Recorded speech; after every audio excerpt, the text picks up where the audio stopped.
Welcome to Hardeep Singh economics classes. आप सभी का बच्चों हरदीप सिंह इकोनॉमिक्स क्लासेस में स्वागत है। जैसा कि हम लोगों ने लास्ट वीडियो के अंदर एक 12th क्लास का समष्टि अर्थशास्त्र का पहला चैप्टर राष्ट्रीय आय प्रारंभ किया था और उस चैप्टर के अंदर मैंने कॉन्सेप्ट स्टार्ट किया था बेटे, वो था वस्तुओं के प्रकार। वस्तुओं के प्रकार का जो कॉन्सेप्ट है बच्चों, वो दो पार्ट्स में डिवाइड होता है। एक होता है अंतिम तथा मध्यवर्ती वस्तुएं, जिसे हमने फर्स्ट वीडियो के अंदर मैंने आप लोगों को पढ़ा दिया था। तो जिन बच्चों ने वो वीडियो नहीं देखी है, तो मेरा उन लोगों का एक सजेशन है कि मैं उस वीडियो का लिंक डिस्क्रिप्शंस में दे दूंगा, तो आप वो वीडियो देख लीजिए, फिर आप इस वीडियो को देखेंगे तो ज्यादा बेहतर रहेगा। तो आज हम लोग उसी का सेकंड पार्ट, वस्तुओं के प्रकार का सेकंड पार्ट हम स्टार्ट करेंगे। तो पहला था अंतिम तथा मध्यवर्ती वस्तुएं। आज हम लोग पढ़ेंगे इसका दूसरा, उत्पादक तथा उपभोक्ता वस्तुएं। और हम लोग मूल्यह्रास के बारे में भी कुछ जानेंगे, निवेश के बारे में बात करेंगे कि निवेश क्या होता है। ठीक है, तो चलिए स्टार्ट करते हैं बेटे हम लोग आज का कॉन्सेप्ट। ये सेकंड वीडियो बेटे हमारी राष्ट्रीय आय की 12th क्लास के लिए।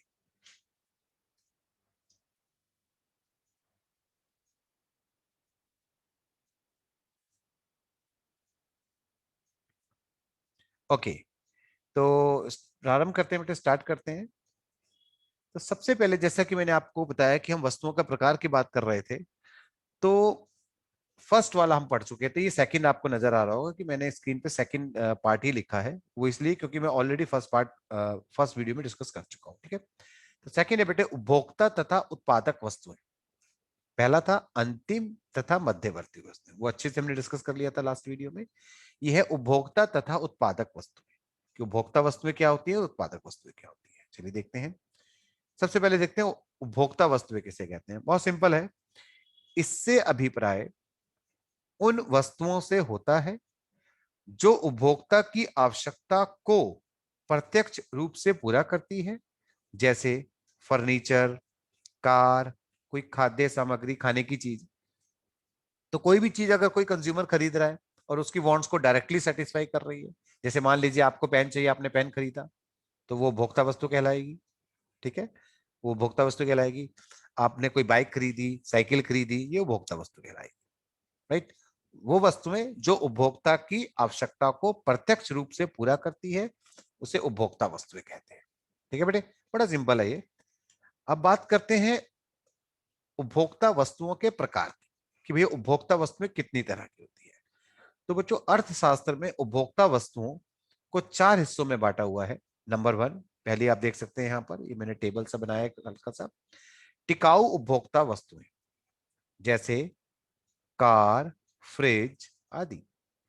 टिकाऊ उपभोक्ता वस्तुएं मतलब कि उपभोक्ता एक बार खरीद लेगा और कई सालों तक उसका यूज करता रहेगा, प्रयोग करता रहेगा। अब हम बाइक खरीद लेते हैं तो 4 5 7 10 साल तक हम यूज करते हैं।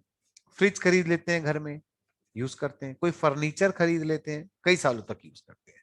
उपभोक्ता, वो कहलाती है टिकाऊ उपभोक्ता वस्तुएं। दूसरी होती है बेटे नंबर टू, यहां पर आप देख सकते हैं नंबर टू, अर्ध टिकाऊ उपभोक्ता वस्तुएं। ये अर्ध टिकाऊ क्या हुआ? अर्ध टिकाऊ का मतलब होता है बेटे, कुछ ऐसी उपभोक्ता वस्तुएं जो कि कुछ समय तक उपभोक्ता का साथ देती हैं, बहुत लंबे समय तक साथ नहीं देंगी, कुछ मतलब एक आध साल में यूज हो जाएगी, खराब हो जाएंगी या खत्म हो जाएगी। जैसे पेंसिल आपने खरीदी, दो एक दो महीने 2 महीने में यूज हो जाएगी। कांच के बर्तन टूट टाट जाएंगे एक आध साल में। जूते या तो घिस जाएंगे या टूट टाट जाएंगे। तो ये कहलाती है अर्ध टिकाऊ उपभोक्ता वस्तुएं। क्लियर? तीसरा होता है बेटे, यहां पर आ जाइए, थर्ड नंबर पे है गैर टिकाऊ उपभोक्ता वस्तुएं। गैर टिकाऊ मतलब वन टाइम यूज, एक बार यूज करेंगे, खत्म, दोबारा मतलब यूज नहीं करते एक बार। जैसे खाने का सामान, कोई भी खाने का सामान हो, आपने बर्गर खाया, खत्म। आपने चॉकलेट खाई, खत्म।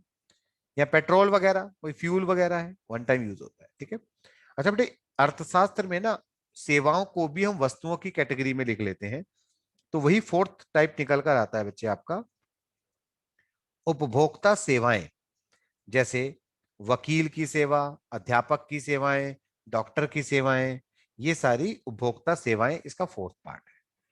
तो सबको समझ में आ गया। उपभोक्ता वस्तुएं क्या होती है बेटे? इनसे अभिप्राय उन वस्तुओं से होता है जो कि उपभोक्ता की आवश्यकता को प्रत्यक्ष रूप से पूरा करती है। ठीक है। कितनी तरह की होती हैं? 4 तरह की। टिकाऊ, अर्ध टिकाऊ, गैर टिकाऊ और उपभोक्ता सेवाएं। क्लियर सबको? चलिए आगे बढ़ते हैं बेटे। आप स्क्रीनशॉट ले सकते हैं इसका, ताकि आपके नोट्स प्रिपेयर होते चले जाएंगे।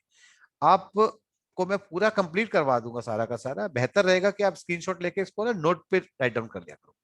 आपके पास एक बहुत अच्छे नोट्स क्रिएट हो जाएंगे बेटे, क्योंकि स्क्रीनशॉट फोन में रखना या लैपटॉप पे रखना वो इधर उधर हो जाते हैं। तो बेहतर रहेगा कि आप नोट्स बनाते चलिए मेरे साथ। लास्ट वीडियो को भी अगर आपने नोट्स नहीं बनाया तो आप उसको बना लेना बच्चों। ठीक है। चलिए आगे बढ़ते हैं। अब बात करते हैं बेटे दूसरी, वो है आपकी उत्पादक वस्तुएं।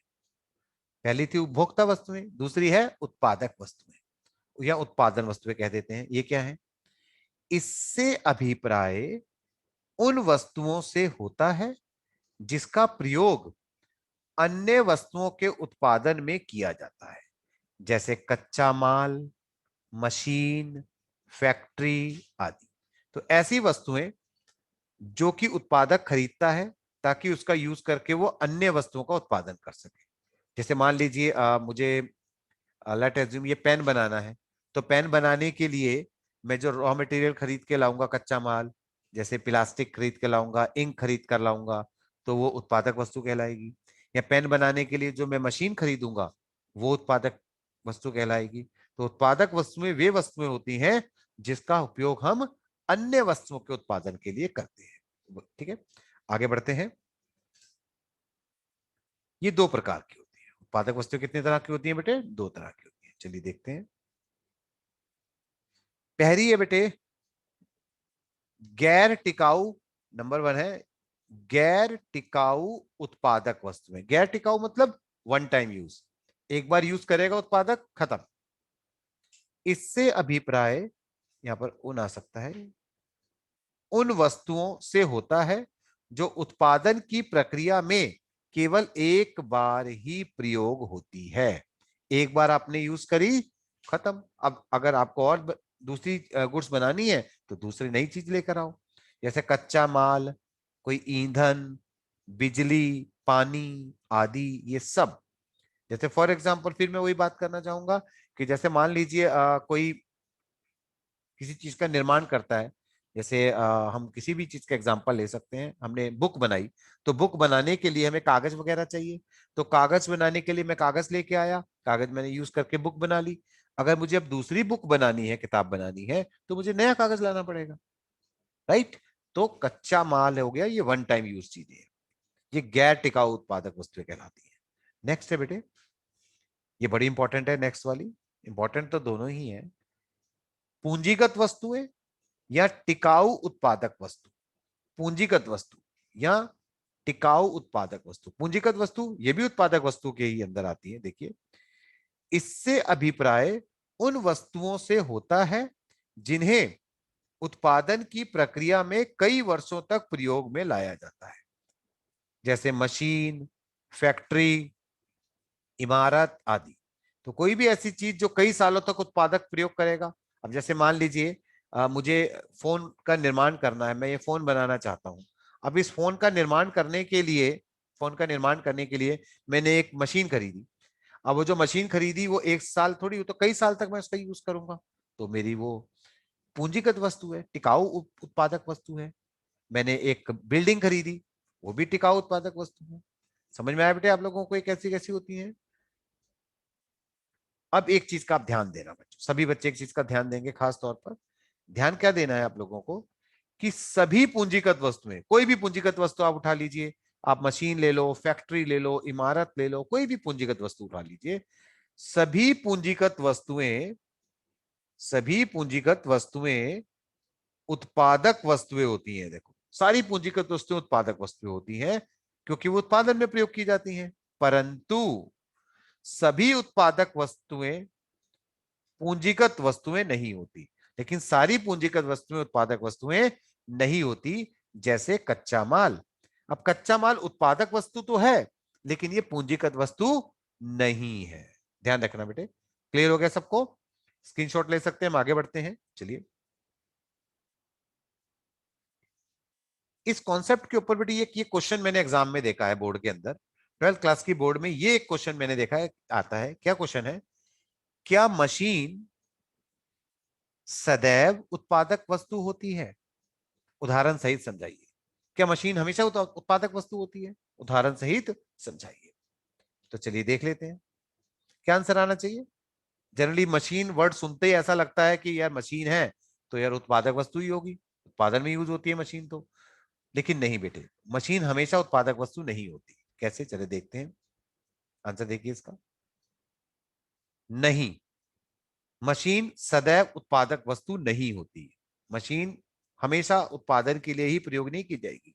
उदाहरण के लिए, यदि कोई उपभोक्ता किसी मशीन को अपने उपभोग के लिए खरीदता है, आपने कोई मशीन खरीद ली अपने घर में यूज करने के लिए उपभोक्ता ने, तो वो उत्पादक थोड़ी है, तो वो टिकाऊ उपभोक्ता वस्तु कहलाती है। जैसे एक गृहिणी के द्वारा सिलाई मशीन की खरीद। जैसे किसी गृहिणी ने कोई सिलाई मशीन खरीदी, तो वो मशीन तो है लेकिन वो उत्पादक वस्तु नहीं है। क्लियर बेटे, समझ में आ गया? ये क्वेश्चन बोर्ड में देखा गया है, बोर्ड में आया था ये क्वेश्चन। तो आप ध्यान रखना बेटे कि जनरली बच्चे मशीन को उत्पादक वस्तु मान लेते हैं हमेशा, तो गलत है वो। आगे बढ़ते हैं। नेक्स्ट बेटे, तो ये जो फर्स्ट हमारा जो कॉन्सेप्ट था, जो पहला कॉन्सेप्ट मैंने बताया वस्तुओं के प्रकार, वो हमारा खत्म हो गया। वस्तुओं को मैंने दो तरीके से कैटेगराइज किया, अंतिम और मध्यवर्ती फर्स्ट टाइप, और उपभोक्ता और उत्पादक वस्तु दूसरे टाइप। जो पहला वाला टाइप था अंतिम और मध्यवर्ती, वहां से ज्यादा क्वेश्चन निकल कर आते हैं। तो फर्स्ट वाली थी। ये जो अभी जो हमने पढ़ा है उत्पादक और उपभोक्ता वस्तुएं, इसमें एक यही क्वेश्चन जो था अभी पीछे में आपने देखा, यही क्वेश्चन एक देखने को मिला, कुछ खास उसमें है नहीं। ठीक है। ये एक नया कॉन्सेप्ट आ रहा है, निवेश की अवधारणा। निवेश तो आप सबको पता है क्या किसे कहते हैं। इंग्लिश में निवेश को क्या कहा जाता है बेटे? इंग्लिश में निवेश को कहा जाता है इन्वेस्टमेंट। निवेश मतलब इन्वेस्टमेंट करना। क्या होता है, लैंग्वेज की बात करते हैं। चलिए लैंग्वेज देखते हैं निवेश की। जी, ये आपके सामने लैंग्वेज है निवेश की। किसे कहते हैं निवेश? इससे अभिप्राय एक लेखा वर्ष के दौरान, एक लेखा वर्ष मतलब एक साल, सबको पता होगा। एक लेखा वर्ष 1 अप्रैल से लेके 31 मार्च, उसे लेखा वर्ष कहते हैं। तो एक साल के दौरान उन वस्तुओं की खरीद पर किए जाने वाले खर्च से होता है जिससे पूंजी के स्टॉक में वृद्धि हो जाती है। यानी कि अगर मान लीजिए किसी प्रोड्यूसर ने कोई गुड्स परचेज करी, जिससे कि उसका पूंजी, पूंजी समझते हैं, पैसे वाली पूंजी की बात नहीं कर रहा हूं, जो कैपिटल होती है जैसे मशीन है, बिल्डिंग है, इसकी बात कर रहा हूं कि ऐसी चीजों के ऊपर पैसा खर्च किया है जिससे कि पूंजी का स्टॉक बढ़ गया। जैसे पहले 5 मशीन थी, अब 7 मशीन हो गई, तो 2 मशीनें बढ़ गई एक साल के अंदर। तो उस 2 मशीनों को खरीदने के ऊपर जो पैसा खर्च किया गया होगा वो निवेश कहलाएगा। तो ध्यान रखना, अन्य शब्दों में निवेश एक लेखा वर्ष के दौरान पूंजी निर्माण की प्रक्रिया को कहते हैं कि एक लेखा वर्ष में कितनी पूंजी का निर्माण कर लिया गया है, इसे निवेश कहा जाता है। समझ में आ गया बच्चों? डेफिनेशन है, 1 नंबर में पूछ लेता है कई बार बोर्ड में। इसमें भी एक चीज का ध्यान रखना, जरा देखा ध्यान रहे, हम राष्ट्रीय आय के आकलन में केवल वास्तविक निवेश, बहुत इंपॉर्टेंट बात बता रहा हूं बेटे मैं, केवल वास्तविक निवेश जैसे मशीन की खरीद, इमारत का निर्माण आदि को ही शामिल करते हैं। वित्तीय निवेश, वित्तीय निवेश जैसे कोई वित्तीय संपत्ति, आपने कोई शेयर्स खरीदे किसी कंपनी के, आपने कोई अंश पत्र या डिबेंचर वगैरह खरीदे, हम करते हैं निवेश। जैसे मैं, कोई बंदा अपने परिवार में कहाँ पैसा निवेश करेगा? कोई शेयर्स खरीद लेगा किसी कंपनी के, डिबेंचर खरीद लेगा किसी कंपनी के, ये सब खरीदे, तो ये वित्तीय निवेश कहलाता है बेटे। तो वित्तीय संपत्ति को खरीदना की खरीद जैसे अंश पत्र आदि को शामिल नहीं किया जाता। तो ध्यान रखना, हम राष्ट्रीय आय में केवल और केवल वास्तविक निवेश को ही शामिल करेंगे, जिसमें कोई मशीन खरीदी है, कोई कंस्ट्रक्शन का काम किया है, यही सब शामिल होगा बेटे इसके अंदर। क्लियर? बहुत इंपॉर्टेंट पॉइंट है, ध्यान रखना। ओके, आगे बढ़ते हैं। अब बात करते हैं निवेश के प्रकार की। तो बेटे निवेश दो तरह का होता है। निवेश दो तरह का होता है। एक होता है स्थायी निवेश, इसको हम फिक्स्ड इन्वेस्टमेंट कह देते हैं। क्या कह देते हैं बेटे इसको हम लोग? स्थायी निवेश को फिक्स्ड इन्वेस्टमेंट,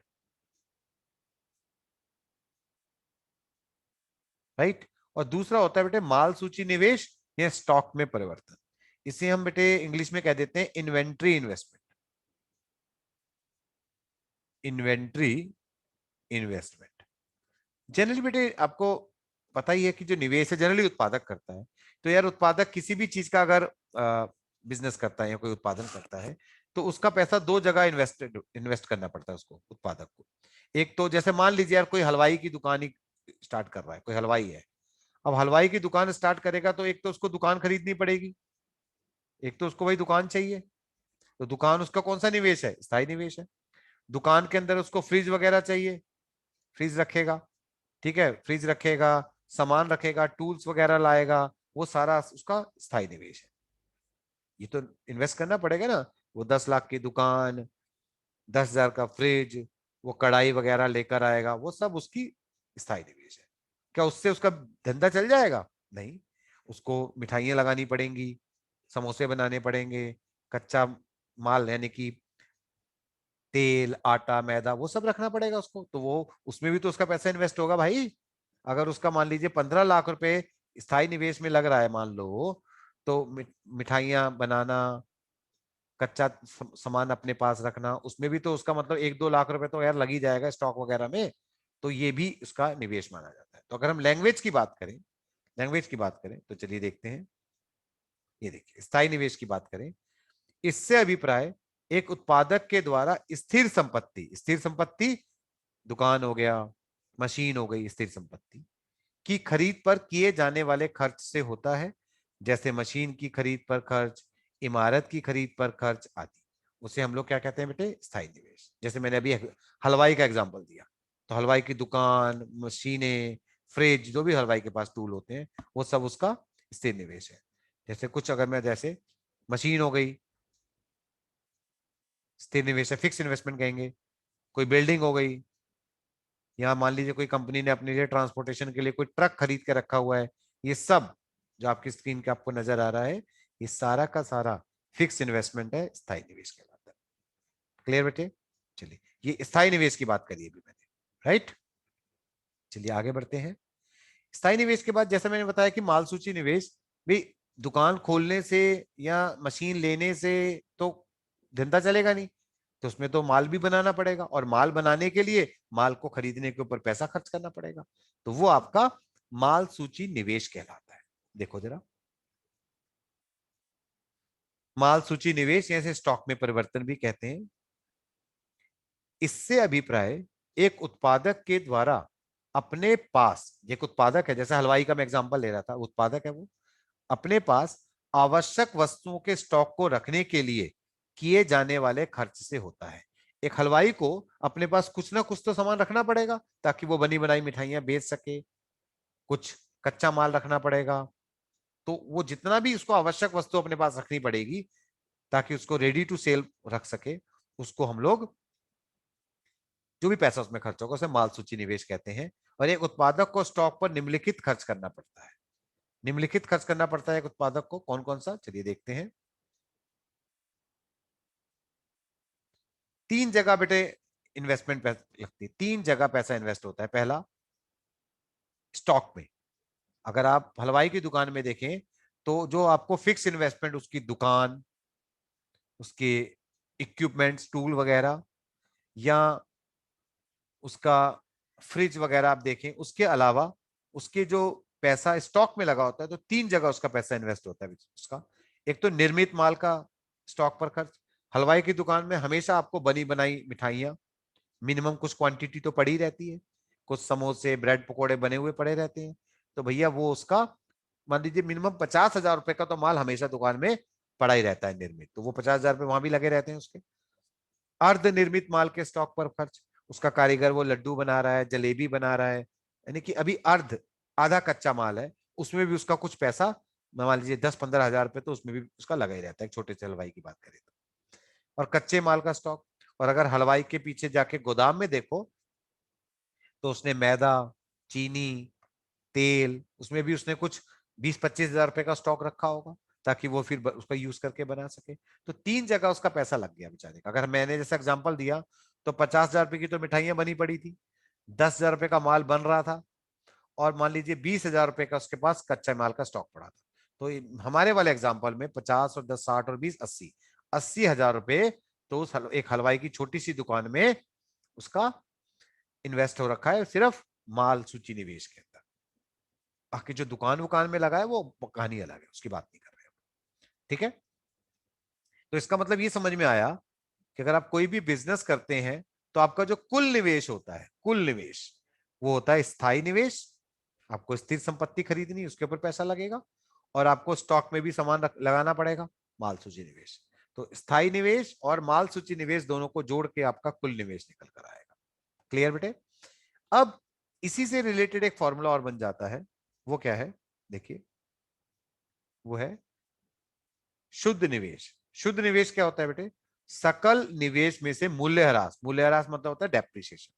सकल निवेश में से अगर आप मूल्यह्रास को माइनस कर दें, और सकल निवेश मतलब इन दोनों को जोड़ के आता है कुल निवेश, वही सकल निवेश हो जाएगा। मूल्यह्रास को माइनस कर दें तो शुद्ध निवेश बनेगा, और अगर आपको सकल निवेश निकालना है तो आप शुद्ध निवेश में प्लस कर दें मूल्यह्रास, तो आप उसको सकल निवेश में, सिर्फ मैंने कुछ नहीं किया, इसको मूल्यह्रास को मैं इस साइड ले आया हूं।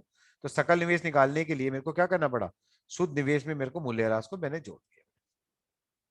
ये आप लोगों को समझ में आ गया? तो बेटे हम आज अपनी छोटी छोटी वीडियोस पे के ऊपर ही बात करेंगे। तो आज की क्लास के अंदर मैंने आप लोगों को वस्तुओं के प्रकार का सेकंड पार्ट आपको कराया, और एक छोटा सा कॉन्सेप्ट आपके साथ डिस्कस किया, जिसको कि हम कहते हैं निवेश। निवेश क्या होता है हमने वो बात करी, और निवेश कितने तरह का होता है वो की बात करी, एक छोटा सा फॉर्मूला हमने देखा। ठीक है, नेक्स्ट क्लास के अंदर, नेक्स्ट थर्ड वीडियो के अंदर हम लोग मूल्यह्रास की अवधारणा के बारे में पढ़ेंगे कि भैया मूल्यह्रास किसे कहते हैं, वो क्या होता है। ठीक है, पूंजीगत हानि किसे कहते हैं, नेक्स्ट क्लास की बात कर रहा हूं मैं, आज तो हम इतना ही करेंगे। मूल्यह्रास, पूंजीगत हानि किसे कहते हैं, स्टॉक किसे कहते हैं, प्रवाह किसे कहते हैं, ऐसे कुछ 4-5 कॉन्सेप्ट में नेक्स्ट वीडियो में आपके लिए लेकर आऊंगा। छोटी छोटी वीडियो रखते हैं ताकि आप लोगों को चीजें समझ में आने लग जाए। ठीक है, चलिए, आपको वीडियो कैसी लगी बेटे कमेंट्स में जरूर मुझे बताइएगा। ठीक है, और इस वीडियो को ज्यादा से ज्यादा शेयर कीजिएगा ताकि ज्यादा से ज्यादा बच्चे इस वीडियो का फायदा उठा सके। चलिए, थैंक यू बेटे, टेक केयर, आप सभी अपना ध्यान रखिएगा, बाय।